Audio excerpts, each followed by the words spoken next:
Today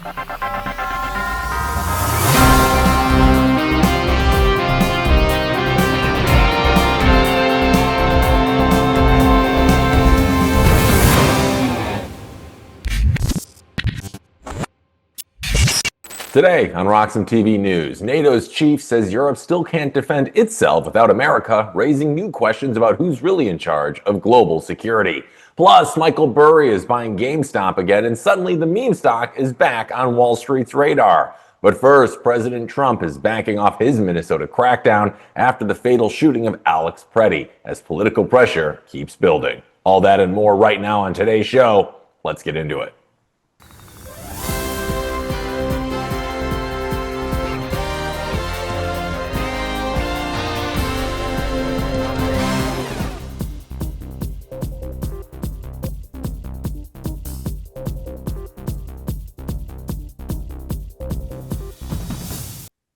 Good morning and welcome back to our Tuesday edition here at RoxomTV News. I'm your host, Hank Hudson, reporting from our mobile studio this week.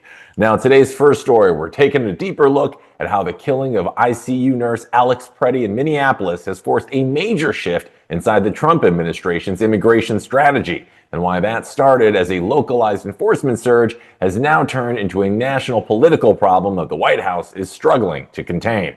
You see, over the past several days, the administration has faced growing backlash over how federal agents operated in Minnesota, how the shooting was handled in the hours afterward, and how senior officials initially described what happened.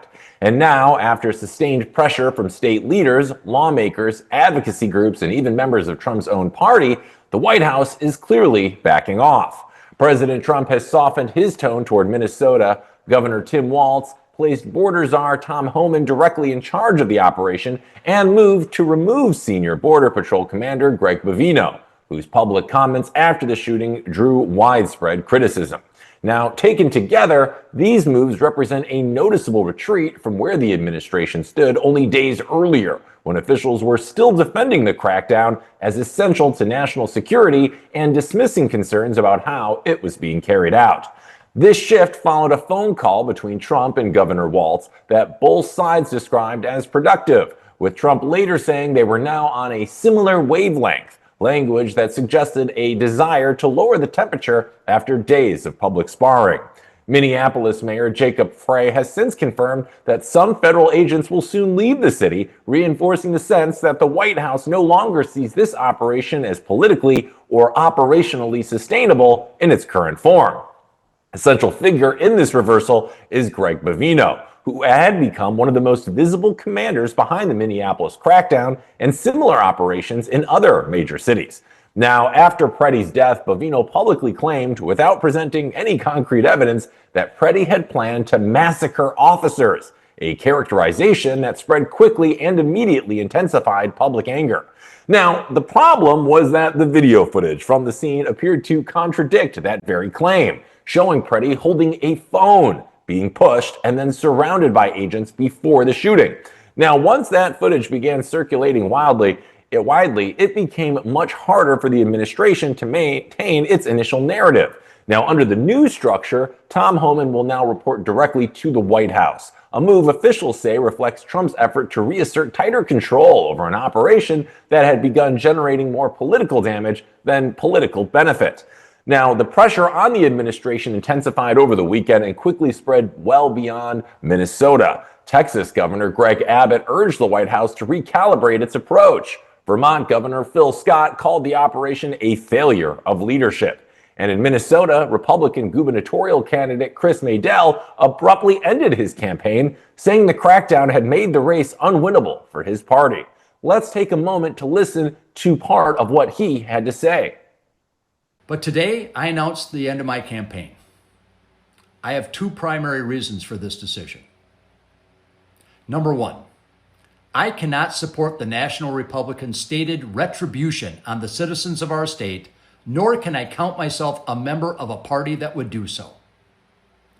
I support the originally stated goals of Immigrations and Customs Enforcement's Operation Metro Surge in locating and deporting the worst of the worst from our state. And I've seen many examples of ICE arresting non-U.S. citizens in Minnesota convicted of serious crimes, including murder, rape, and child sexual assault. No reasonable person should want these people here, and I am glad that they are gone. But Operation Metro Search has expanded far beyond its stated focus on true public safety threats. Respect, Chris. Now, that decision mattered politically because it showed that this controversy was no longer confined to Democratic critics or progressive activists, but was now affecting Republican candidates in competitive races. And once that happens, it changes how the White House ultimately evaluates risk. Now, much of the controversy centers on how information was handled in the hours immediately following Preti's death. Senior officials, including Homeland Security Secretary Kristi Noem and advisor Stephen Miller, quickly portrayed Preti as a dangerous instigator who had approached officers with a gun and posted an immediate threat. But videos from the scene painted a more complicated and less clear-cut picture, creating a gap between official statements and what viewers could ultimately see for themselves. That contradiction became impossible to ignore and helped trigger a broader credibility problem for the Trump administration.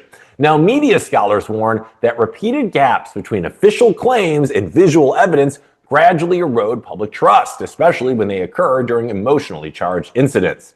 Lawmakers from both parties are now calling for independent investigations, arguing that internal reviews are no longer sufficient to restore confidence. At the same time, the White House has tried to distance President Trump from some of the most inflammatory early claims. Press Secretary Caroline Leavitt has emphasized that allegations of domestic terrorism did not originate directly from the president himself. Here is part of that exchange. Let's listen in. Nobody in the White House, including President Trump, wants to see people getting hurt or killed in America's streets. This includes Renee Good, Alex Preti, the brave men and women of federal law enforcement, and the many Americans who have been victimized at the hands of illegal alien criminals. Saturday's shooting remains under active investigation by Homeland Security Investigations and the FBI. The Customs and Border Protection is also conducting their own internal review. As President Trump said yesterday, the administration is reviewing everything with respect to the shooting, and we will let that investigation play out. Saturday, the Department of Homeland Security posted that Preti looks like he wanted to do maximum damage and massacre law enforcement. Stephen Miller on Saturday posted that, or called Preti a would-be assassin. Why did administration officials jump to conclusions before an investigation had even been conducted? Well, look, this has obviously been a very fluid and fast-moving situation throughout the weekend. As for President Trump, whom I speak for, he has said that he wants to let the investigation continue and let the facts lead in this. Now, Trump himself has adopted a noticeably more cautious tone. In comments to the Wall Street Journal, he said he's reviewing everything, avoided directly defending the officer who fired, and reiterated that he does not like shootings or confrontations involving firearms. Unlike past high-profile incidents, he has largely avoided major national speeches, relying instead on written statements and social media, which suggests an effort to avoid further escalating the situation. Now, behind the scenes, legal pressure is also building. Federal and state authorities are now engaged in court battles over access to evidence, with Minnesota officials seeking to preserve records and pursue their own inquiry, while federal lawyers argue that extensive court oversight amounts to micromanagement. Those disputes are expected to continue for months and could further complicate the administration's efforts to move past the controversy. Now, as this crisis deepens, it is increasingly shifting into Congress, where lawmakers are beginning to tie the Minneapolis fallout to broader budget and oversight fights. Senate Democrats are threatening to block Homeland Security funding unless the administration changes course, raising the possibility of another government shutdown. Lawmakers warn that a lapse in funding could delay tax refunds, disrupt unemployment reporting, and slow federal contracting, turning a regional enforcement dispute into a nationwide fiscal issue. Politically, this episode fits a familiar pattern in Trump's governing style. He often begins with aggressive, high-stakes rhetoric designed to project strength and resolve. Then, when pressure builds and political costs mount, he pivots toward compromise and damage control. Only days earlier, he had praised the Minneapolis crackdown as essential to national security. Now, he is emphasizing cooperation and a partial withdrawal. Minnesota officials say the shift is welcome but incomplete, and that meaningful reform will require independent investigations and structural changes to federal enforcement practices. Local leaders argue that without clear accountability, similar confrontations are likely to reoccur in other cities. For the White House, the immediate priority appears to be stabilizing a situation that has grown far beyond immigration policy and now threatens to undermine confidence in its broader governing approach. Now, another important dimension of this story is the reaction from gun rights organizations and conservative figures, which has been sharper than many inside the administration had initially anticipated. The NRA, or the National Rifle Association, criticized early claims that Preti's legal gun ownership justified the shooting, calling that reasoning dangerous. Gun Owners of America and other advocacy groups said lawful carry alone cannot be grounds for deadly force. Several prominent conservatives, including Mike Pence and Trey Gowdy, have publicly called for a transparent investigation, arguing that available video shows Preti never brandished his weapon. This pushback has exposed tensions inside Trump's political coalition. And in past cases, Republicans have often defended armed protesters and emphasized Second Amendment rights. Some officials initially cast suspicion on Preti after his death, creating an impression of inconsistent standards. Now, political strategists say that inconsistency could complicate Republican messaging in swing districts, where gun rights voters remain a core constituency. And with immigration already polarizing, party leaders are now risk alienating supporters on multiple fronts. And public opinion is also shifting in ways that are worrying Republican strategists. A new Reuters and Ipsos poll shows that just 39% of Americans approve of Trump's handling of immigration, while 53% disapprove. 58% say ICE agents have gone too far. Because the survey was conducted before and after the shooting, Minneapolis has become a central reference point for how voters are evaluating enforcement tactics. And the backlash across party lines. Nearly 9 in 10 Democrats disapprove, but roughly 6 in 10 independents now agree, a shift that could prove decisive in competitive races. Trump's overall approval rating has slipped to 38%, tying the lowest point of his current term. And Republicans still maintain a narrow advantage on immigration policy overall, but analysts say voters are increasingly separating border enforcement from urban-style raids that result in civilian deaths. And that distinction may reshape how immigration politics plays out in the coming election cycle. And even as scrutiny intensifies at home, ICE is preparing for a major international assignment at the 2026 Winter Olympics in Italy. You see, the agency will help support security for American officials, including senior diplomatic figures, though officials say the deployment will focus on protective and investigative work rather than immigration enforcement. Still, the timing has certainly drawn some criticism, and Italian leaders have questioned the decision. Civil liberties groups argue that ICE should address accountability concerns before taking on highly visible overseas roles. And supporters counter that Olympic security deployments are routine and separate from domestic operations, but the contrast remains striking. At home, the agency faces lawsuits, protests, and congressional threats. Abroad, it is being entrusted with protecting American officials on the world stage. Together, those realities illustrate how ICE has become central to a much broader debate about power, oversight, and accountability. And I want to give you my quick take on this, and here's the read that I'm getting from what's currently been happening. What really seems to have changed here is the administration's approach in Minnesota wasn't some sudden philosophical shift about immigration policy, no. And it wasn't a dramatic moment of self-reflection about law enforcement tactics, but rather a growing realization that this situation was starting to create serious political and institutional problems that were becoming harder and harder to manage.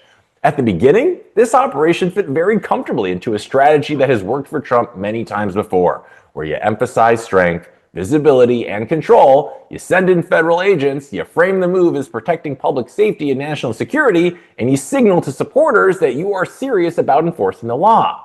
Now, in that framework, the Minneapolis operation made sense, at least politically, because it reinforced an image that many of his voters respond to and respect and expect. But then something happened that didn't fit neatly into that framework. An ICU nurse was killed during an enforcement operation in the middle of a major American city, And almost immediately, video footage began circulating that raised uncomfortable questions about how the situation unfolded and whether the initial official explanations really captured what people were seeing with their own eyes. Once that disconnect appeared, the story stopped being mainly about immigration enforcement and started becoming about exposure, liability, and long-term consequences, both politically and legally. You could see that shift literally happening in real time. And Republican governors, who normally support aggressive enforcement, began urging caution. Gun rights organizations, which are usually reliable allies, started pushing back. Candidates in competitive races began distancing themselves. Poll numbers began slipping. And slowly, it became clear that continuing with the same approach was no longer producing political benefits, but was instead creating mounting risks. And that is usually the moment when any administration, regardless of party, starts to rethink its strategy.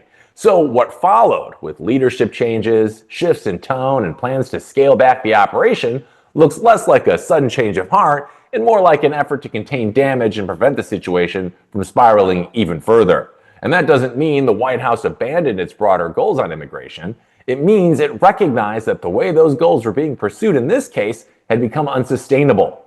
What's also important here is where the pressure really came from. This wasn't driven only by critics on the left or by outside activists. A significant part of the pressure came from within Trump's own political coalition, from conservative groups, from gun rights advocates, from Republican officials in swing areas, and from candidates who could see that this issue was starting to hurt them with voters they depend on. And when those groups start raising alarms, that tends to carry far more weight inside the White House than criticism from any political opponents. Now, looking ahead, this episode probably doesn't signal a retreat from tough immigration enforcement in general. What it suggests is a shift toward a more cautious, centralized, and carefully managed approach with fewer high-profile confrontations, tighter messaging discipline, and more attention paid to how these operations look outside of partisan bubbles. Or, in other words, the underlying policy direction may stay largely the same, but the methods are likely to change, not out of ideological reconsiderations, but out of practical necessity. And in the end, the real lesson here seems to be that in a media environment where almost everything is recorded, shared, and scrutinized in real time, enforcement strategies that generate dramatic footage and public controversy can very quickly become liabilities, even for leaders who are otherwise comfortable with confrontation. That reality, more than anything else, is what appears to be shaping how this situation is being handled right now. We're taking a quick break here at RoxomTV News, but when we're back with more of today's top news stories, and in just a bit, we're going to be joined by journalist Frank Corbett to help break it all down. So stay tuned. More RoxomTV News coming your way right after this quick break.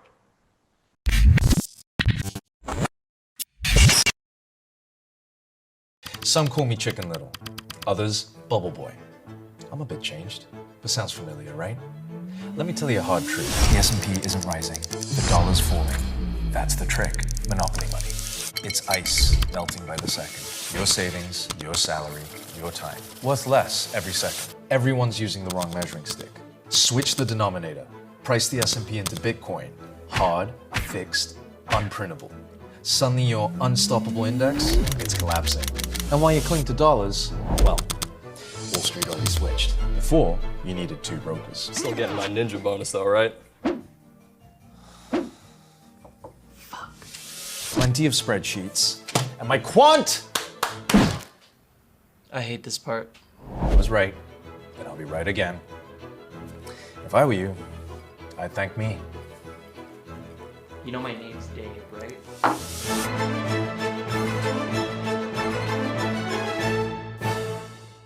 Security matters. Zappo Bank. The only way to bank your Bitcoin.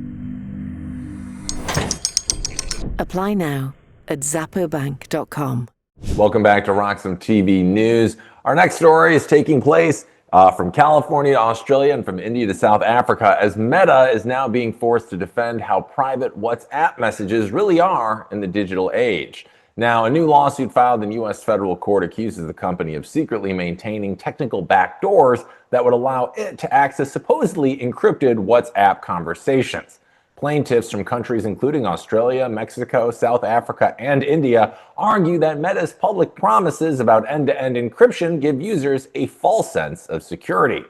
Now, end-to-end encryption is designed so that only the sender and the recipient can read a message, meaning that not even the company operating the platform should be able to see its contents.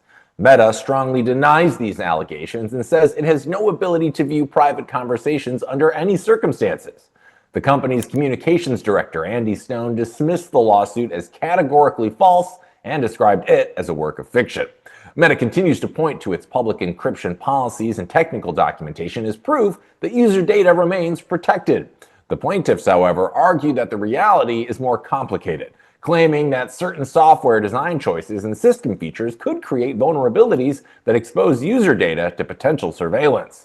They are seeking financial damages as well as greater transparency about how encrypted information is handled behind the scenes.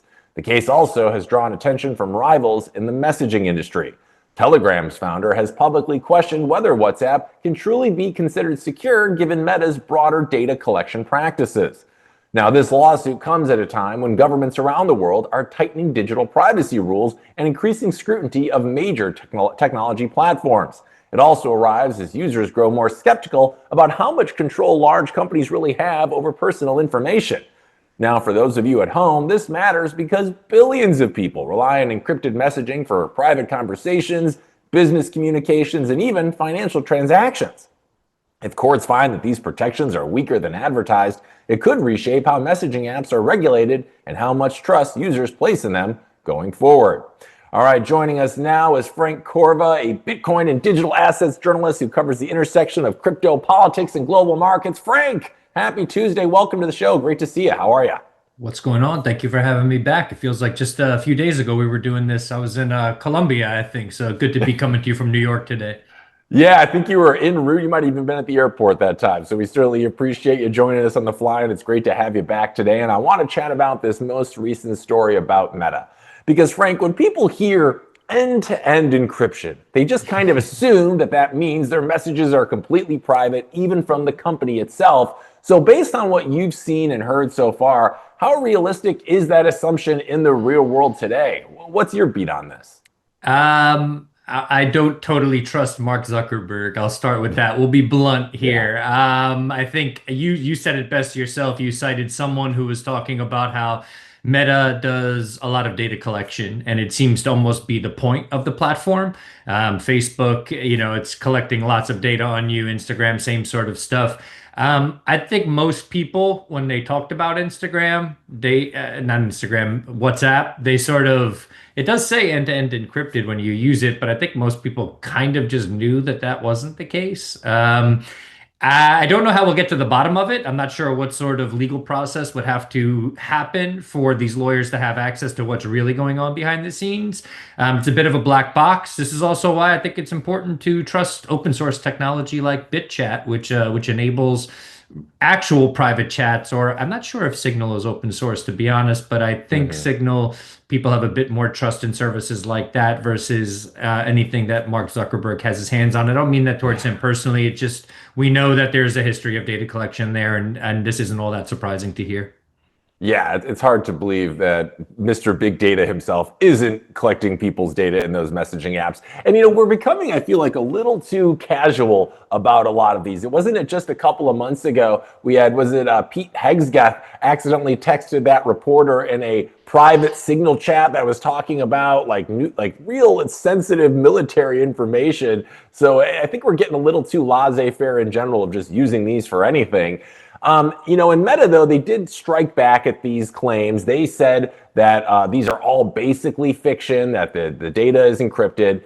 But critics are saying the technology is far more complicated than it's actually advertised. So, Frank, from your seat at the table, who do you think has a stronger case right now? You think is Meta, just telling the truth, or do you think maybe the critics here have some real reasons to be skeptical of Meta's privacy operations? Yeah, it's a great question. And I think the critics have a right to be skeptical. Whether they are correct in general with some of the claims that they're making is a different story. We're all Bitcoiners here, so I'd like to, we could say don't trust, verify. So an easy way for Meta to do this would be to release the code, which I don't think they're going to do. This is not, they don't advertise this as being open source tech, but really the only way for us to know this is for someone either behind the scenes or within Meta to essentially say, yes, this is true, to confirm it, a whistleblower, if you will, or for them to actually say, this is what the code looks like, have somebody who's able to read that code, look deeper into it and let us know whether or not there were vulnerabilities in it. Other than that, I think we're all just sort of guessing and speculating, but I would imagine that the authorities can put the necessary pressure onto Meta if they wanted to get behind the scenes to see if they were able to access this data. But if I really, really, really had to guess, I would say this is a little bit of like the tinfoil hat Frank here. The authorities are probably already working with Meta, getting some of that information that they need from them. Maybe tracking suspects or other people that who are doing potentially criminal things. And so that's probably already going on. It's just whether or not the truth comes out at this point. We don't know. It's hard to tell. It really depends on, I guess, what sort of leverage the authorities have to push Meta to do that, or what sort of incentive someone within the company has to speak up. But I don't really see another way in which it would be released. Yeah, I think I agree with you. I remember we saw Zuck really cozying up to the Trump administration. I remember when he was on the Joe Rogan podcast most recently, it was quite the departure from what we had seen in the past. So it wouldn't surprise me in the least if they were lending some of that intel to the government for whatever reasons they need it for. And you also mentioned something that I brought up. I want to talk about the Bitcoin. What's the Bitcoin of all this? Because looking at this from a broader Bitcoin privacy perspective, do you think cases like this are pushing more people toward decentralized or open source communication tools because they're just sick of feeling like every one of their conversations is being backlogged into some server somewhere? What's your view on this right now? Is this really pushing people in that direction? Yeah, another great question. I would add being backlogged onto a server and or being used for some sort of AI model, some LLM or something like that, which is worse. Kind of, even more depressing. But let's try to keep it positive here. I think you're seeing more people adopt technology like Signal, which I very much hope there isn't a backdoor for. I've heard some people say there kind of is, or I don't know what it is. I like to believe that there isn't. I can't think of her name off the top of my head. I think it's either the founder or the CEO of Signal, which is a nonprofit. She seems to be genuine, authentic, and people seem to trust the app. So I think more people. I remember back in the day, if I would ask somebody to download Signal and say that that's how I wanted to talk to them, they looked at me like, "What's the big deal? What do you have to tell me? What do people, or what are they going to find out about you if we have this conversation?" And I would just say, "No, I just prefer to have conversations in private." But I think the taboo there, the sort of stigma with saying I want to use a privacy app, is starting to become a little bit less like, when I would say to a sibling or a family member that, they would say, "Okay, cool, yeah, we'll use that instead." It's a little bit more kind of routine now that people are able to use this without thinking twice about it. Stuff like BitChat I mentioned earlier is another great example for those who aren't familiar. It's a messaging app that's completely private. It operates off of NFC, and I think there's also Nostr plays a role in making some of the connections between the users. Doesn't travel over regular telecom networks, and it's fully encrypted. The problem with that is that you have to be within a certain proximity to someone to use it. So I've been at certain events where we were using BitChat for chats, but I can't go back to New York and have a friend of mine go back to Kenya, let's say, and continue to use it. So there's still a lot of solutions to be worked out, but I would say for the time being, it seems like Signal is the best choice. I think things like Simplex are also good. It doesn't often get talked about a lot, and I don't think it has a ton of network effects. But I've seen the likes of NVK, who created Cold Card, talking about Simplex, or Jack Dorsey. I've heard that that's 100% definitely encrypted, all that. But again, these things need network effects. They need other people using them. And I think also there's app download fatigue. How many of these apps are you going to keep telling people to move from WhatsApp to this to that? It's just dude, stop. I don't even care if my conversation is public at this point. I just don't want to download another app. So there's a few different variables at play. But ideally, we do move into a future where the default app that a lot of people are using for especially international communication, like WhatsApp, for like messages over internet protocol. Ideally, whichever one that we end up on, I don't think it's going to be WhatsApp as the sort of I think a lot of people have questions about it, but ideally it is private and we can trust that it's private. Are we there yet? I don't think so. Yeah, it definitely seems like we're moving toward those more decentralized mesh networks that you can even operate outside of, like having internet access at that time. It's just they kind of connect one to another. And there certainly is a need for that. And you brought up a funny point, like about Signal, because I had some friends who got me onto Signal a couple years ago. And I was like, what do we need this for? You guys like trying to sell me drugs? Right, Like, why exactly. do we need this encrypted conversations for? But as we're seeing, there's certainly a need for that, especially with everything that's going on in the United States and the general distrust of the government a lot of people are feeling right now. We want to feel that our chats aren't being spied on for some, for a lot of reasons right now. There's a lot of intel out there that the government is trying to get, especially with ICE and whatnot. So it'd be nice to feel like we could have real conversations in a place that aren't being monitored. But that's wishful thinking right now. But Could I add? Could I add a little something to that, if you don't mind? Yeah, I just saw course. something. I'm not sure how true this is, but I saw something that since TikTok was taken over by, I believe, American investors, and I don't know the nuances of that deal, so I'm not going to dive into it too far. I've heard that essentially via DMs on TikTok, which are not private, they're apparently flagging anybody who mentions the word Epstein, and it's like we should be able to use this word in whatever context we like without having our message flagged. Yeah, it seems kind of insane. And I think the bigger thing too is that I don't, in my mind, we don't have to go all the way to like, I don't trust the government or I do trust the government. I don't think that has to be the thing. I think generally speaking, we all value privacy on various levels. As we move into a more digital world, especially a world where we make friends on the internet and then want to communicate with those friends, right? I speak with people from all over the world every day. It just doesn't seem like the whole world needs to be privy to those conversations, or at least the powers that be, or even just the people behind the app. So I think end-to-end encryption, whether that's for transferring value or transferring information or just messaging with friends, I think ideally it becomes a default because generally speaking, when we want to have a conversation with a loved one or a friend or whoever that is, we don't broadcast that to the world unless we're doing something like this, where we're jumping on a call together on a live stream or on something else. So it doesn't seem like our private conversation should be any different. Yeah, no, I totally agree. And while there's clearly benefits, like I love being able to search through the backlogs of my email and I can find anything almost instantaneously. But with the same, breath, that also allows anyone else to find out what I've been talking about almost instantaneously. So it's a bit of a double-edged sword, and I think we're still kind of figuring out how to navigate the conveniences of technology, but also the lack of privacy that some of those conveniences ultimately end up providing us, I guess, or not providing us, but you know what I mean. Yeah. All right, we're going to move on to our next story here, Frank, because across soccer stadiums in cities like Los Angeles, New York, Miami, and Toronto, Major League Soccer is preparing to change how fans follow matches in real time. The league has signed a multi-year agreement making Polymarket its exclusive prediction market partner for both regular season play and the league's Cup tournament. The partnership is designed to give fans more interactive ways to engage with games beyond simply watching on television or in person. Now, under the deal, supporters will have access to so-called second screen features that combine live statistics, performance data, and market-based forecasts tied to individual matches and season storylines.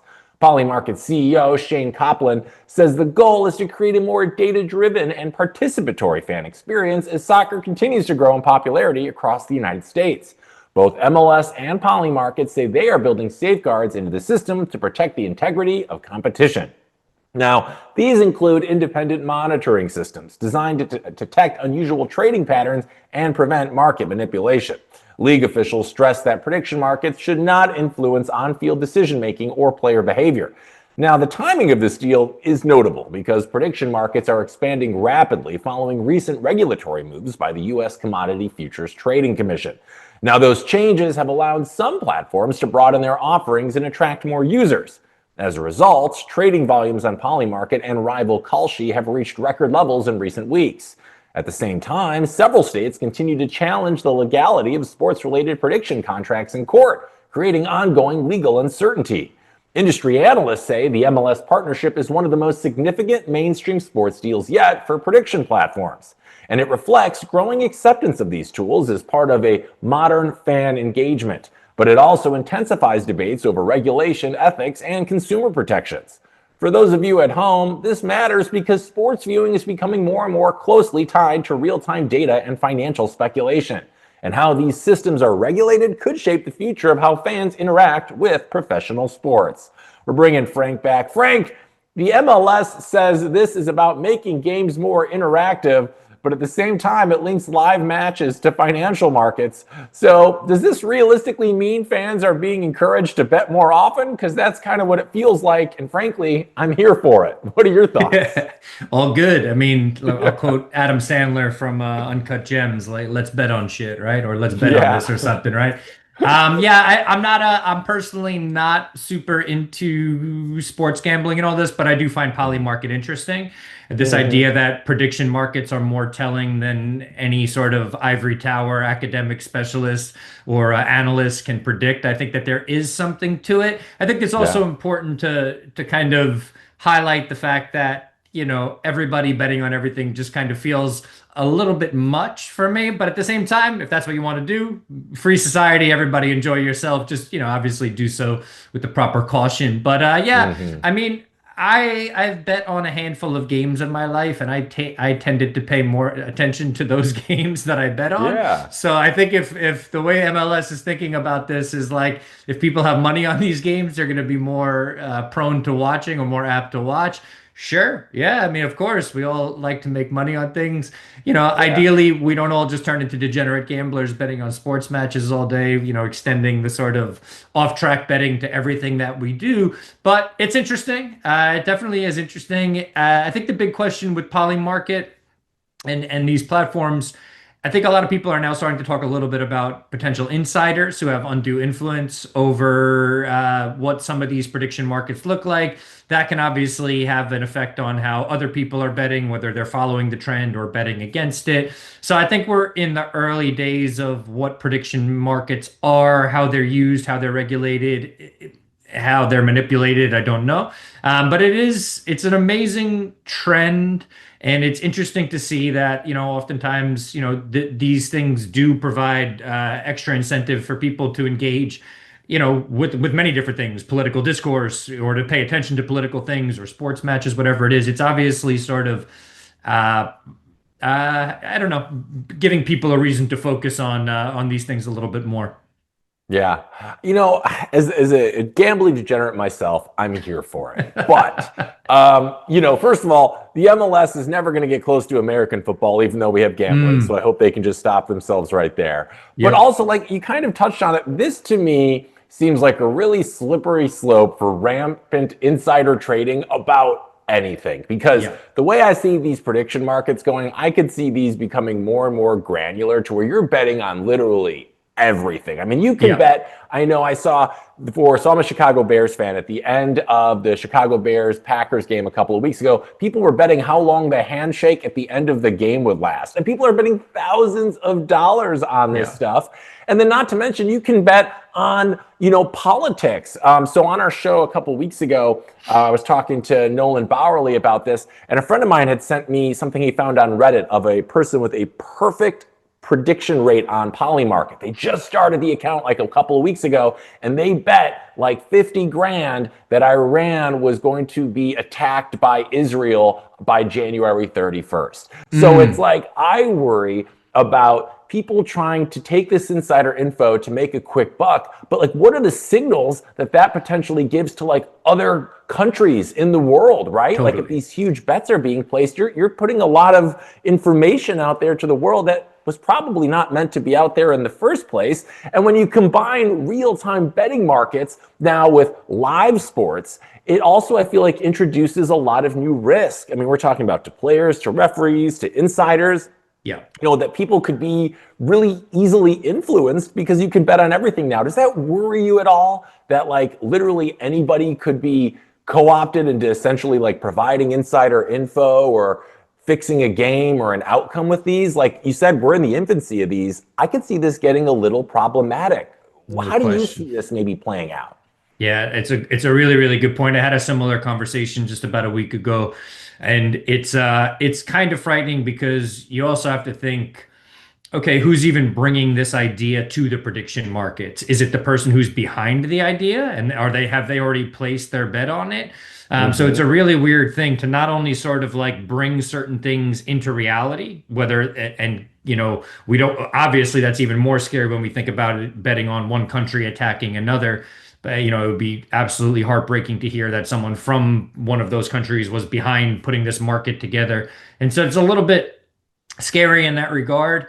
I think these are the places where I can't say I try not to say I sympathize with regulators, but I'm willing to look at things from both sides. So I'm willing to take into account that there are legitimate concerns with these things, and there are things that we need to pay attention to. I would say some of the hypotheticals you were just explaining there are probably already playing out. These things have probably already happened. So I think insiders being involved, it does make a difference. Now, the question there now is sort of like, from what I understand, I've never used Polymarket, but it can be used from my understanding with just, I think like a MetaMask wallet using a layer 2 on Ethereum. You can do this without KYC, so you could place your bet without you necessarily having to disclose who you are. And I'm not a huge KYC guy, but it does make you think, like, if we don't even know who's betting on this stuff, they're having undue influence over a situation that they can be profiting handsomely from, and there could be collateral damage from the thing that they're sort of bringing into reality, if you will, through this prediction market, potentially sort of nudging forward or pushing forward. There's a lot of danger there, so I think it's worth looking at. This isn't necessarily my area of expertise. It is something I'm sort of watching as more of a broader social trend, less as more digital assets being the thing that people are using to bet on these things. But yeah, it's a little bit nuts. It also feels a little Weimar Germany-ish that, we're just betting on everything. It feels a little bit kind of like, and I know you've said you like to gamble, so I'm not throwing any shade your way, Hank. I appreciate it. Yeah. But I think that there's a little bit of like, do we need to bet on everything? And, the length of a handshake, all this kind of stuff. Betting on a sports game, that's great. Friends, family, I know people have been doing that forever. Betting on everything, I think it's interesting more for like the political side of all this, whether or not a certain candidate will win.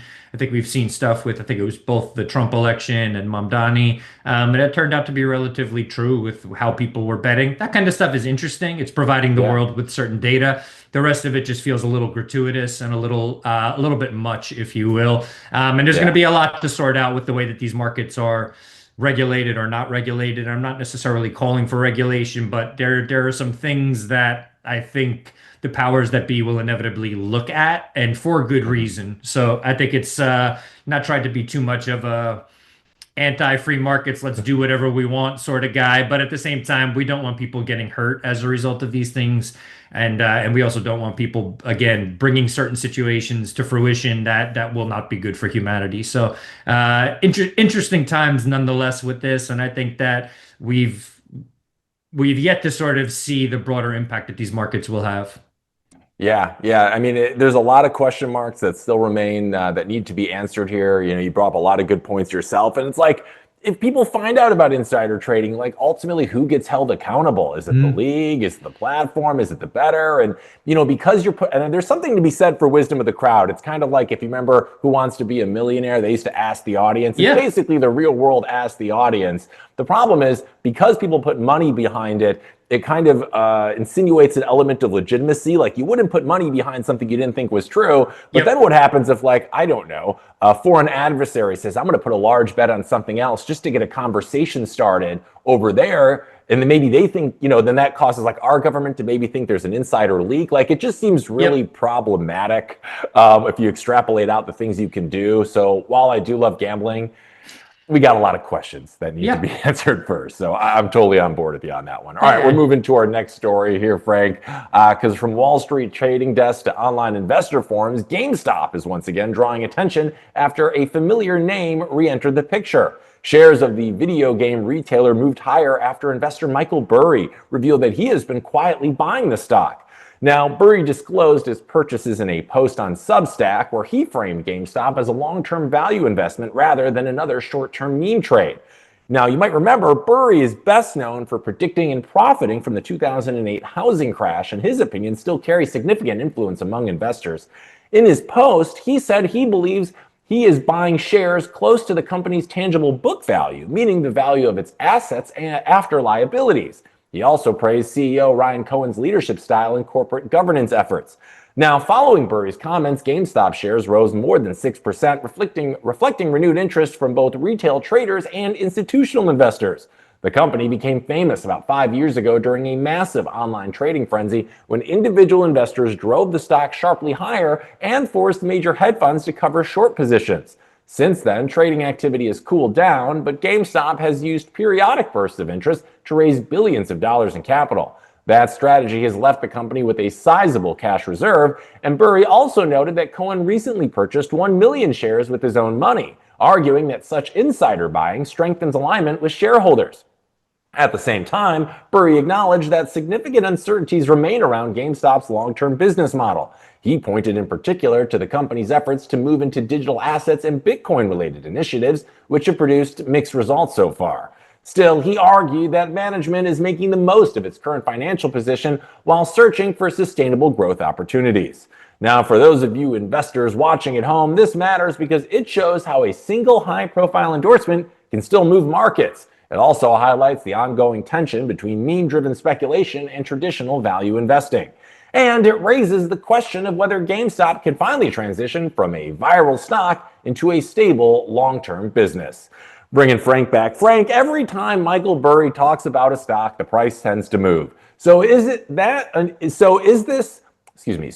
unusual because he's covering real value, or because people rush in after Michael Burry says anything? What are your thoughts on his thoughts about GameStop right now? What are you feeling? Michael Burry is a very confusing character. That's the first thing I'm feeling. And I say this because I recently listened to a conversation between him and Michael Lewis. So Michael Lewis wrote The Big Short. He wrote a bunch of other financial books. He used to actually work for Louis Ranieri, who invented mortgage-backed securities at Salomon Brothers. So Michael Lewis has a podcast. I forget what it's called, but Michael Burry, who doesn't do a lot of press at all. I think this was one of the only conversations I've actually heard recently with him. It was interesting to hear him talk about things. You mentioned that, just to clarify, did he mention in the Substack that the idea that they were investing in Bitcoin was a good thing? Is that what you said? I don't know if he mentioned specific. I think he said it was like an interesting thing. I'm looking through it here. He acknowledged that, yeah. So I think he thinks it's interesting, but no definitive remarks one way or the other. Yeah, so Michael, that was actually interesting to me. That's what I was listening for in this conversation that I was listening to with him. He actually was very clear about his feelings on Bitcoin in that conversation, which is that it's only used by criminals. I can't believe people think about this as a real alternative to central banks.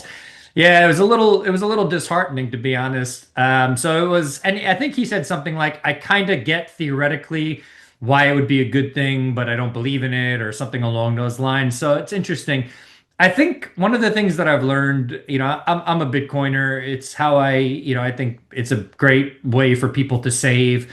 So I'm not really huge on like having to think too much about investing or speculating. But I've noticed a lot in the last 8 or 9 years since I've been in the Bitcoin and broader financial space.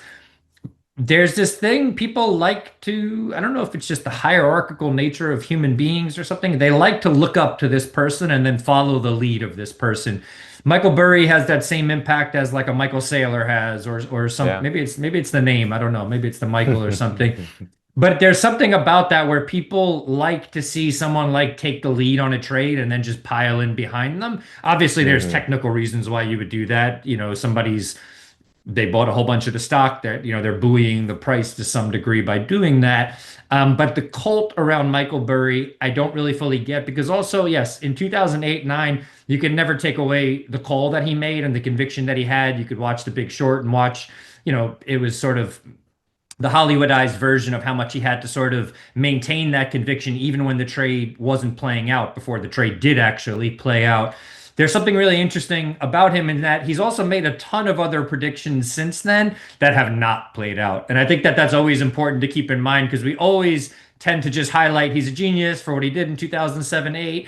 He surely is beyond genius. He had conviction. All that stuff is surely worth noting. but he's been talking about like an imminent crash and other things that were going to happen in the market that he's been totally off on for the last better part of a half decade. Now, with some of that stuff, timing is a factor. He might be right about those things in the long run, but the whole idea with markets is like timing has to be part of the equation, right? If you're just saying that something is going to happen, anyone is eventually going to be right. Yes, there's going to be a significant downturn eventually. Yes, the market's going to go up eventually. So I think it's worth paying attention to what he's doing.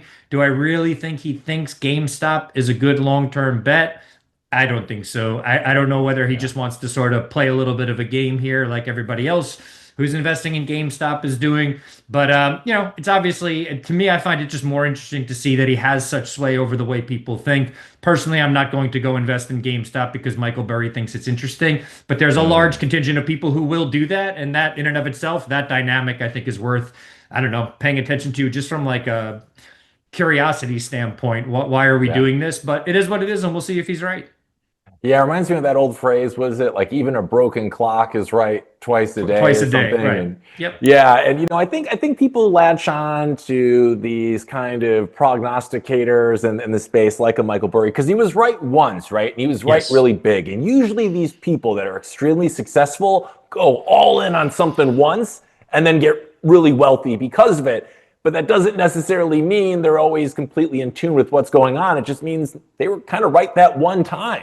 And I think people are looking for justifications as to why, oh, so-and-so did it, and look how successful he is. Well, then this makes sense, and I should be doing this too. We're all looking for justifications that make sense, that, you know, of our actions. And I think, you know, following people that have made it big is a real easy one for a lot of us out there. So we're just like, yeah, we're just piling our money after Burry. He was right before, even though, as you've pointed out, he's been wrong a lot too. So agreed 100%. And I think the other thing to keep in mind there, also something that hedge funds often do is whoever had a hot hand the year before, sometimes they actually just fire that person because there's a bias in their mind. They think that they're going to be right about the next thing and the next thing and the next thing. And I think Michael Burry, he's kind of in that zone a little bit where he's like very, very, very right, once in a lifetime right, and then mostly wrong since then. So it is what it is. Yeah. It is what it is. You're right. Okay, well, it's time, Frank, for our Bitcoin story of the day. So, guys, let's roll the stinger, and Frank and I are going to get into it.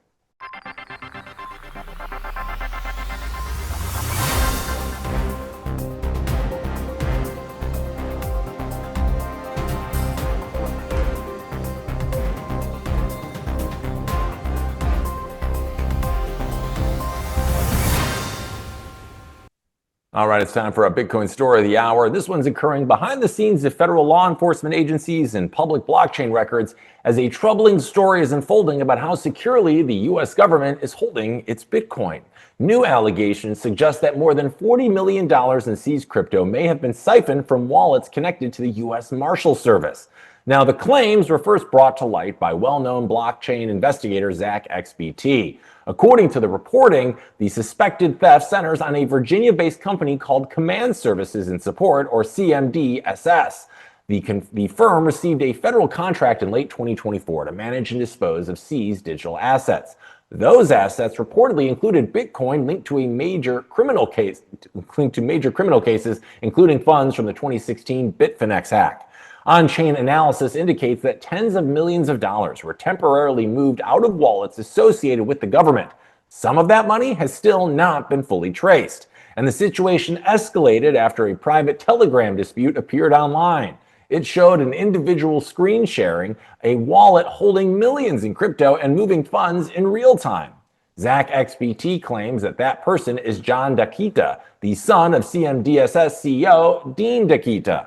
Now, here's what Zach posted on X. In case you are curious how John Dakita Lick was able to steal $40 million from U.S. government seizure addresses, John's dad owns CMDSS, which currently has an active IT government contract in Virginia. Now, CMMDS was awarded a contract to assist the USMS in managing and disposing of seized and forfeited crypto assets. It still remains unclear at this point how John obtained access from his father.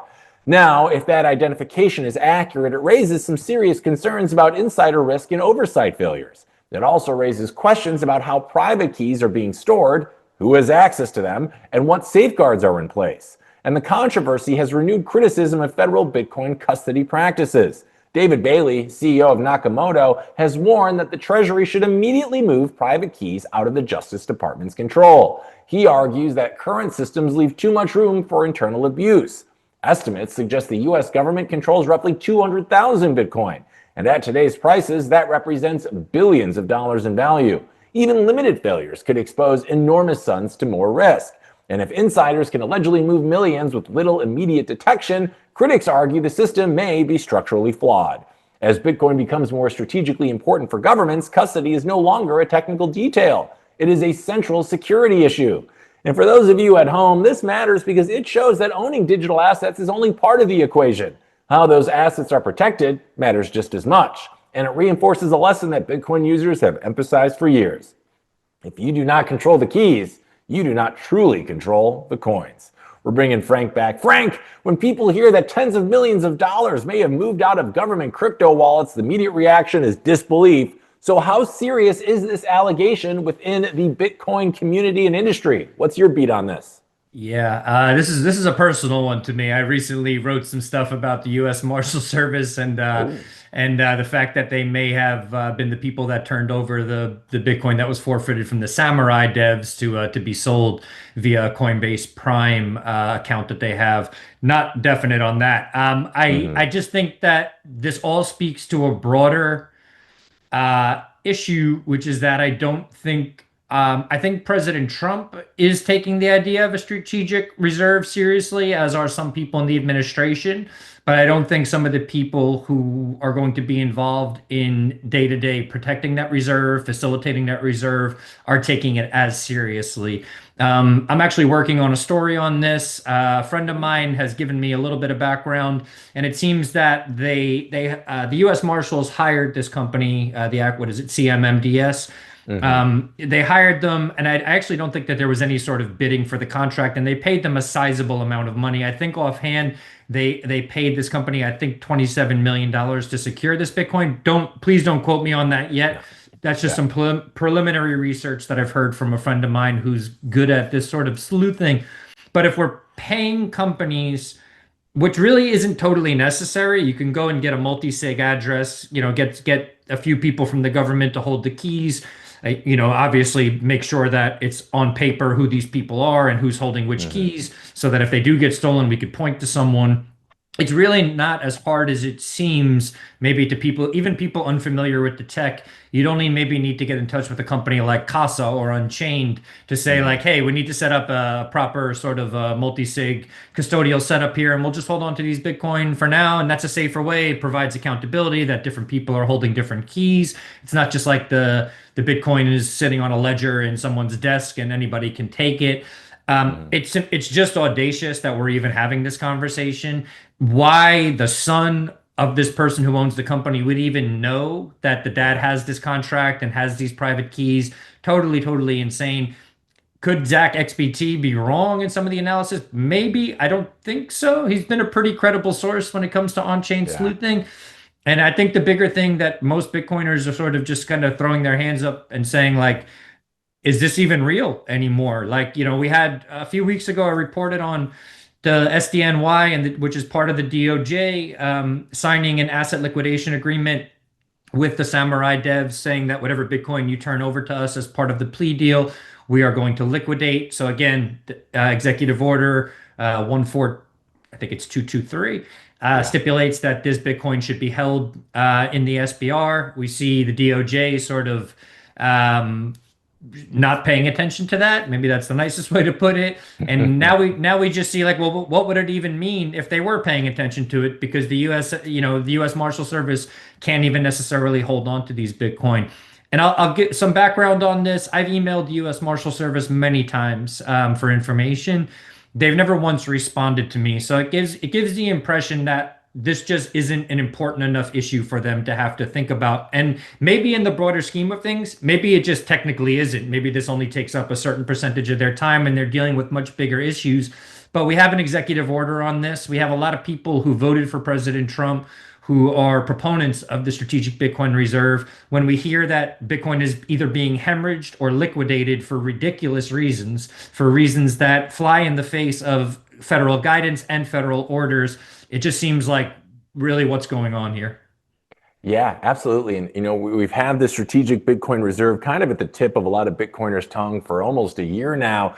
But this situation begs a pretty important question, right? Like, Frank, what does this tell you about how prepared or maybe unprepared federal agencies really are when it comes to managing digital assets securely? This isn't really inspiring a lot of confidence. I would just have to go with they're quite unprepared to do this. And Yeah. I think it's troubling. I had a conversation with Nick Newman, one of the founders of Casa, who provide multi-sig vaults to paying customers. We had a conversation at PubKey one evening. This was around the time that the executive order was signed, because I think a lot of people had questions like the ones you just asked, like are these agencies ready to deal with securing this much Bitcoin? And Nick and I went into the details of what you would actually have to do to create the private keys, to set up the multi-sig account, how you'd have to geographically distribute these keys, and yada, yada, yada. So there's a lot that goes into this, but at the same time, it's also not rocket scientists. And there are people like Nick and the team at Casa, which includes Jameson Lopp, very bright individual, who are very much willing to help out and to help do this work. They have an understanding of how the technology works, how these things can be secured.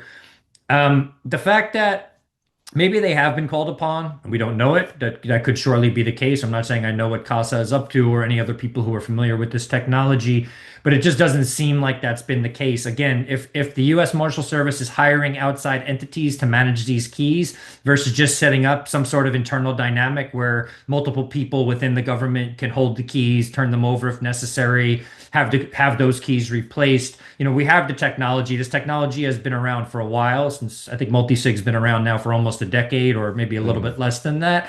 It just seems like it just seems like just basically, what are we doing here? It almost seems I don't think it's intentional, but on some level it almost seems like the message that's being at least the message that's being sent, whether overtly or not necessarily on purpose, is just like, this isn't important enough for us to really care that much. That's why we're outsourcing it to another company who obviously doesn't care that much either, or why we're just not sort of figuring out things internally when those things really aren't super difficult to figure out. Just seems like, hey, we haven't come around to making this a priority yet.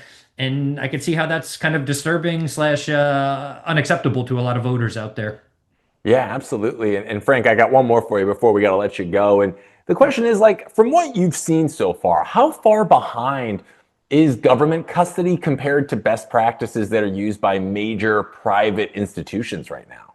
Yeah, it's a very, very good question. I don't exactly know what all the best practices of major private institutions are. I would just say this. They're probably not that difficult to find out. You would imagine that the federal government could go to someone like Coinbase and say, hey, what do you do for like your deepest cold storage? What do you do for like the however many 100,000 Bitcoin you hold, on behalf of even strategy? They have these relationships. It would not be difficult to have these conversations. My guess is that both Coinbase and strategy have taken their custody very seriously. I believe Coinbase custodies strategy's Bitcoin, but they've taken this custody very, very seriously. Because they have to. They're a regulated company. Their stocks are traded on the the stock market. You would think that the government, one, could just take notes from them, but two, should be thinking about treating this even more seriously. Bitcoin is at a point where having some Bitcoin on a government's balance sheet, I would say, is getting to a point where it's a matter of national security at this point. Some might argue and say, well, look at gold and silver. Those things are obviously more important. I would say those things are important as well. But having some of this completely scarce asset on your balance sheet and having it secured properly is a matter of national security at this point. I'm not sure if that message has gotten through to the people who day to day have to, again, facilitate and protect the SBR or whatever Bitcoin we have that will be one day considered part of the SBR, but it seems like an issue that should be a little bit more pressing, and that the powers that be might want to put a little bit of pressure on when it comes to what the DOJ and the U.S. Marshal Service is doing.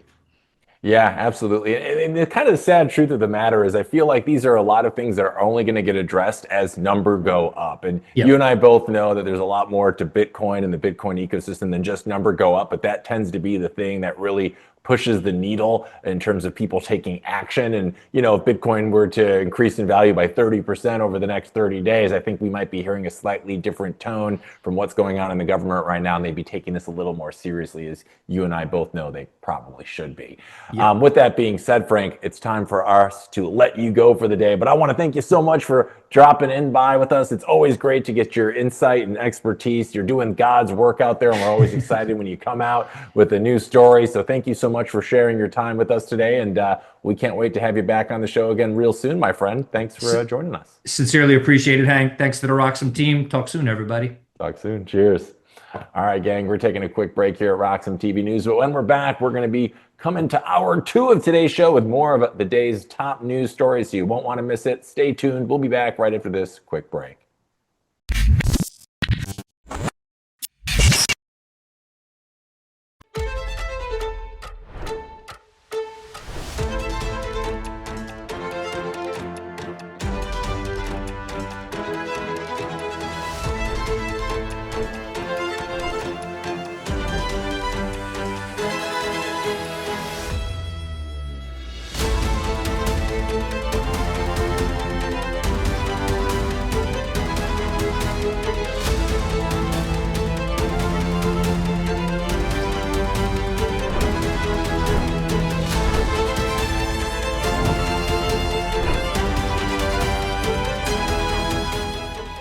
Welcome back to Roxom TV News. Before we get into the second hour of today's show, here's a quick recap of our top story in the first hour.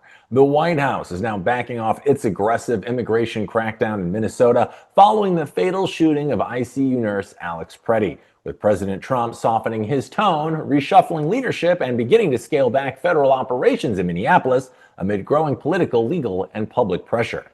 Now, that shift reflects rising bipartisan concern over how the incident was handled, conflicting accounts of what happened on the ground, and fears that continued confrontations could further damage public trust and complicate future enforcement efforts nationwide. Now to our top story of this hour, where troubling new reports out of Iran suggest that the death toll from recent protests could top 30,000. Let's roll the stinger, guys, and get into it.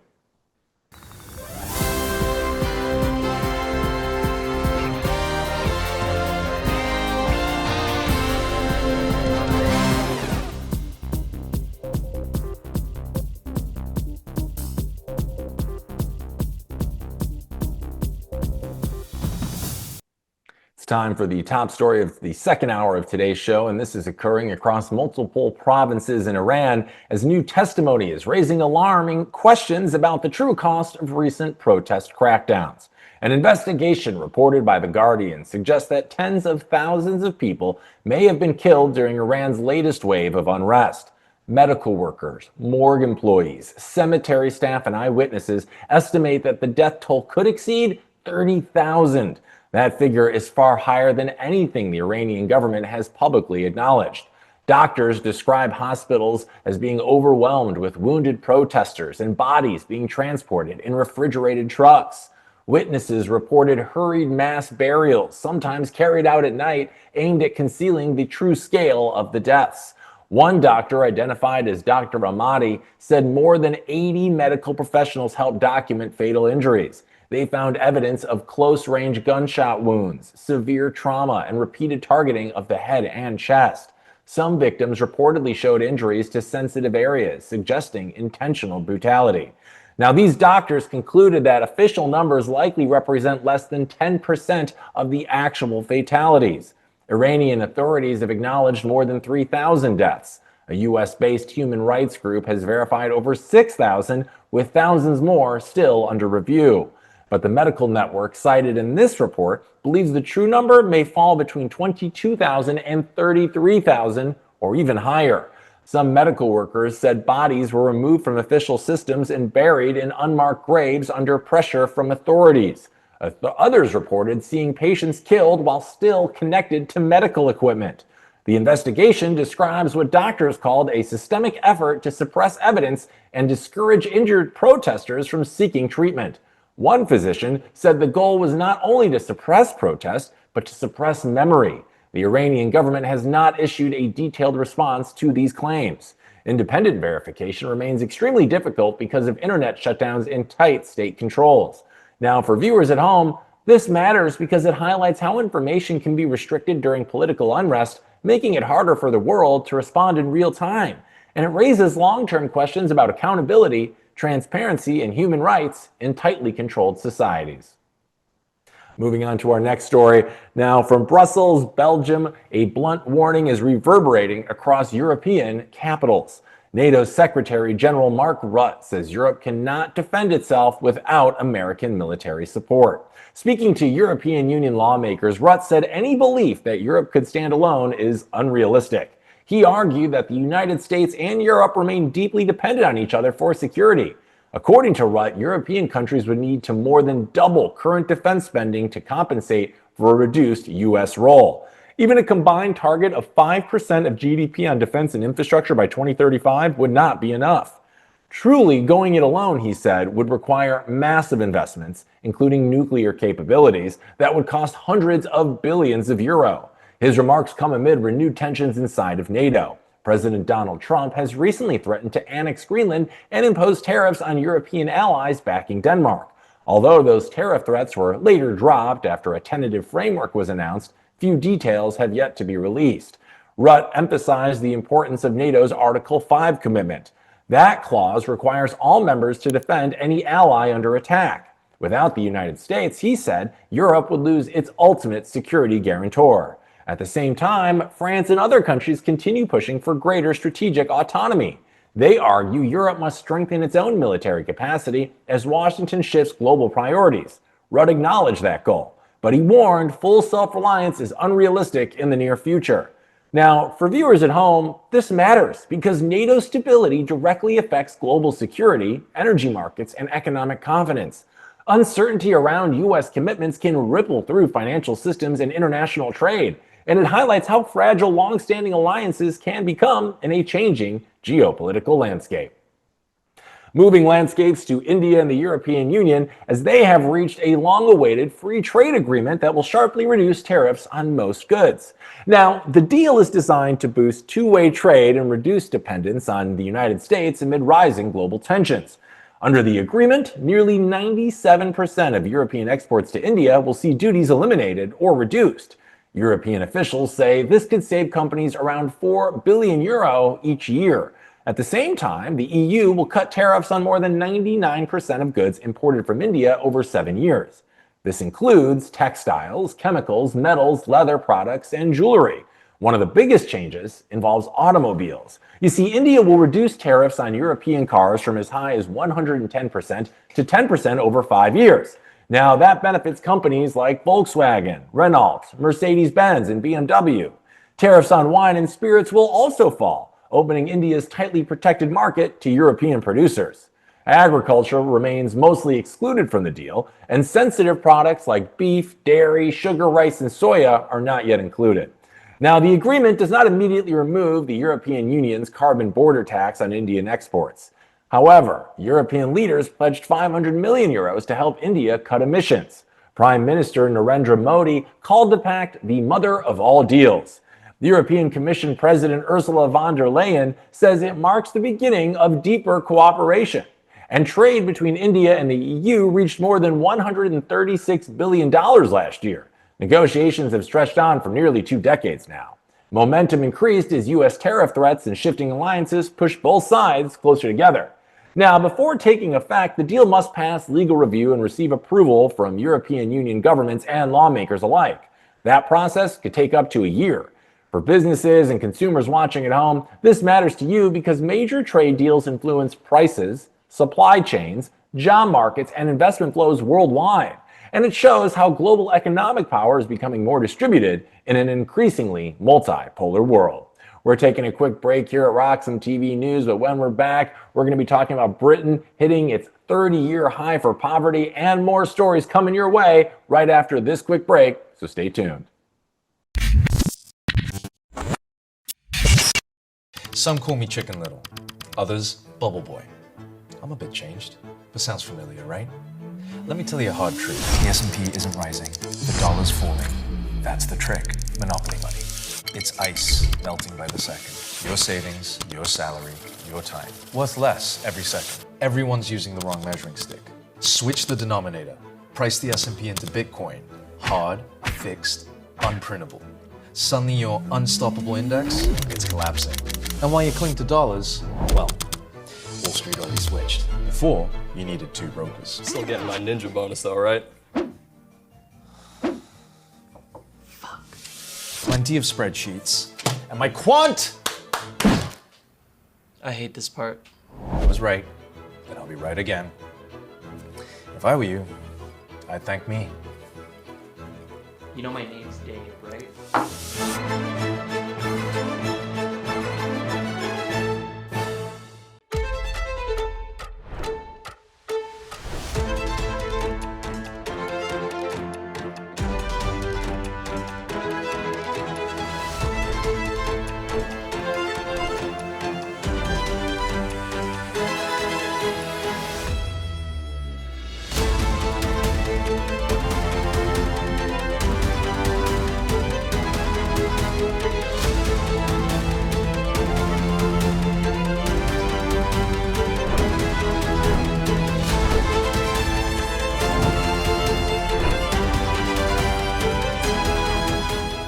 Across the United Kingdom, new data is painting a troubling picture of economic hardship.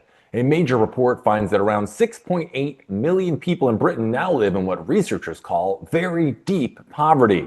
That is the highest level in nearly 3 decades. And very deep poverty refers to households earning less than 40% of the national median income after housing costs. For a couple with 2 young children, that works out to roughly £16,400 per year.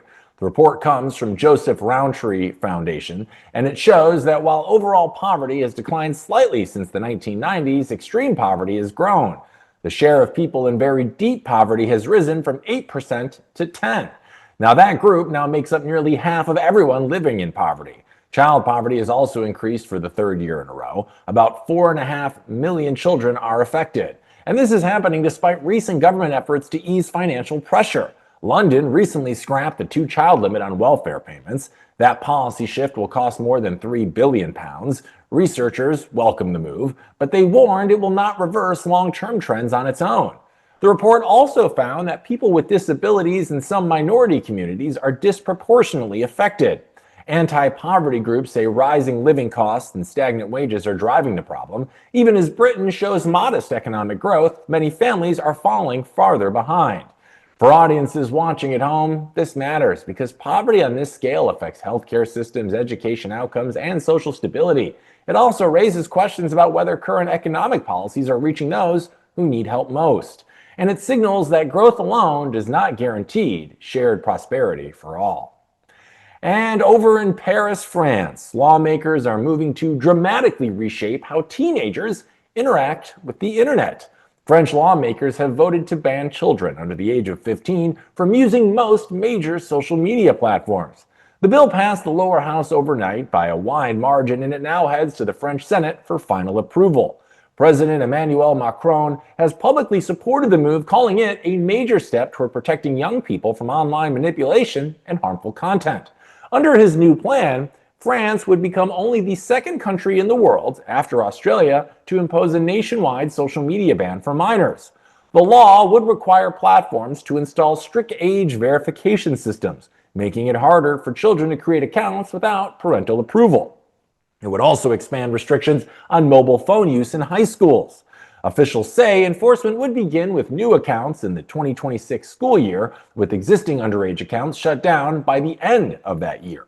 Educational platforms and online encyclopedias would be exempt from the ban, and supporters argue the policy is necessary as cyberbullying rises, violent content becomes more and more common, and mental health struggles among teens, especially girls, continue to grow.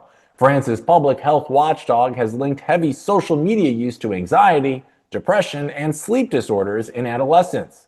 Critics on the political left say the law amounts to digital paternalism and government overreach. Some child advocacy groups argue lawmakers should focus more on regulating tech companies instead of limiting children's access. Former Prime Minister Elizabeth Bourne has warned that enforcing age limits online may prove far more difficult than politicians expect. and technology companies have not yet said how they would implement the required verification systems. Now, if France succeeds, other European countries may quickly follow. And for parents and families watching at home, this matters because it could reshape how children grow up online, how much freedom they have in digital spaces, and how governments balance safety with personal choice. And it may signal that the era of completely unregulated youth access to social media may be coming to an end. And across the pond from Washington and Wall Street, a new report is challenging one of the biggest economic narratives of the past year. You see, despite massive hype around artificial intelligence, new researchers say that AI was not the main driver of U.S. economic growth in 2025. According to a January analysis by MRB Partners, consumer spending, not AI investment, contributed to the most of the GDP growth. AI-related spending ranked second. Now, for much of last year, investors and analysts argued that artificial intelligence rescued a sluggish economy. They pointed to booming data center construction, soaring demand for semiconductors, and record corporate borrowing. The story was simple. No AI, no growth. But the data tells a more balanced story. Prajakta Bide, U.S. economic strategist at MRB Partners, says the idea that the economy would have stagnated without AI is simply not true. One reason AI's impact looks larger than it really is involves imports. You see, much of the hardware behind the boom, including chips, servers, and networking equipment, is manufactured overseas. Imported equipment does not count toward U.S. GDP. And after adjusting for that, AI investment accounted for roughly 20 to 25% of real growth between early and late 2025. Now that is meaningful, but it is far from dominant. The report also shows that software and computing services mattered more than massive data centers alone. Meanwhile, everyday consumer spending remained the backbone of the expansion. Americans continued buying homes, cars, travel, and basic goods. Government spending and steady job growth also helped keep momentum alive. Looking ahead, researchers expect consumption to remain a stabilizing force in 2026. AI investment, potential interest rate cuts, and easing labor pressures could add support to that. But none are expected to carry the economy alone. Now, for those of you watching at home, this matters because it tempers expectations around tech-driven growth and market valuations. And it suggests the economy remains dependent on ordinary households, not futuristic promises. And it reminds investors everywhere and policymakers that hype does not replace fundamentals. And moving over to China, inside their technology and regulatory systems, a subtle but meaningful signal is starting to emerge. Chinese regulators have told major firms, including Alibaba, Tencent, and ByteDance, that they can begin preparing orders for NVIDIA's H200 artificial intelligence chips. That guidance suggests that Beijing may be close to approving limited imports of the components. Now, according to people familiar with the matter, companies have received in-principle approval to move to the next stage of negotiations. That stage allows discussions around volumes and technical requirements. Or, in regulatory terms, that often means the door is no longer fully closed. There is expected to be a condition attached, however, as officials are likely to require firms to purchase a certain amount of domestically produced chips alongside any NVIDIA orders. This reflects China's continued push for technological self-sufficiency, and the shift marks a change from earlier reports indicating that shipments of H200s were being blocked outright. It also highlights Beijing's priority of supporting large hyperscalers investing heavily in data centers and AI development. Alibaba and ByteDance have previously signaled interest in ordering more than 200,000 H200 units each. They are racing to keep pace with U.S. competitors such as OpenAI, and the H200 is not NVIDIA's most advanced chip.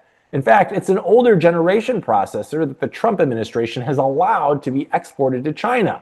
More advanced semiconductors remain restricted, and any approved imports would likely be barred from use in sensitive government agencies or critical infrastructure. For NVIDIA, reopening even a limited channel into China would represent a major commercial win after years of export controls. And at the same time, domestic competitors like Huawei and Cabricon have expanded their own production. They are backed by billions of dollars in state-supported initiatives. And for those of you at home, this matters because chip policy is becoming increasingly selective rather than absolute. Even amid strategic rivalry, both sides are carving out narrow lanes where business can still move forward. We're taking a quick break here at RoxomTV News, but when we're back, we're going to be talking about what's going on with Bitcoin in Rhode Island. So stay tuned. More top stories coming your way when we return from this quick break. Security matters. Zappo Bank, the only way to bank your Bitcoin. Apply now at zappobank.com. Growing your Bitcoin portfolio? I sure am. And the Bitcoin credit card by Gemini earns you Bitcoin back on every purchase. You can use it like any credit card. Buy lunch, gas, or your weekly groceries, and you'll earn up to 4% back instantly in Bitcoin or one of over 50 other cryptos straight to your account. All that with no annual fee. And right now, you can grab a $200 Bitcoin welcome bonus. It's the easiest way to start building your Bitcoin stack. Just go to Gemini.com to learn more.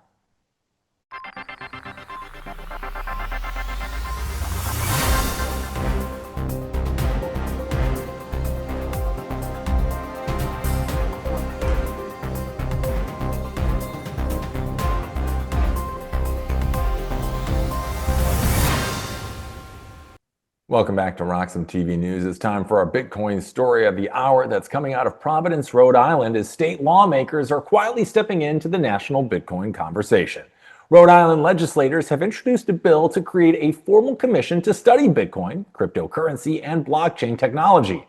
The proposed group would bring together regulators, lawmakers, and industry experts.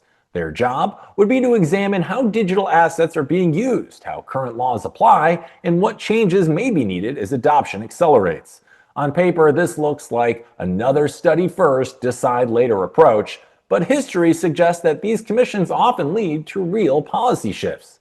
States like Texas, Wyoming, and New Hampshire started with similar task forces, and those early efforts later turned into clearer custody rules, mining protections, and pro-Bitcoin legislation. What makes this move different, though, is the timing. State governments are no longer asking what Bitcoin is. They are asking how to position themselves to attract capital, talent, and infrastructure before their neighbors do. Only days ago, Kansas introduced legislation to explore a strategic Bitcoin reserve of their own.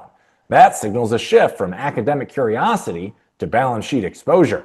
Now, at the federal level, Washington continues to debate market structure and regulatory authority. Meanwhile, states are moving ahead quietly. First come the commissions, then come the laws, and increasingly, investment follows. Now, for those of you at home, this matters because state-level policy often shapes where jobs, innovation, and tax revenue ultimately end up. If Rhode Island succeeds in creating clear, Bitcoin-friendly rules, it could punch well above its size in the digital economy. And it shows that the competition to become America's next crypto hub is certainly accelerating.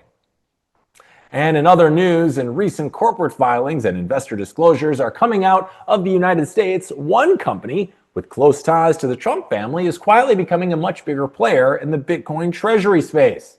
American Bitcoin has revealed that it recently purchased another 416 BTC, bringing its total holdings to 5,843 Bitcoin.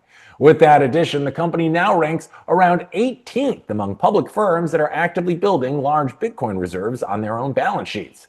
That puts it firmly inside what has become a global competition among corporations to accumulate Bitcoin for the long term. What makes this particularly notable is how aggressive the company has been in a short period of time.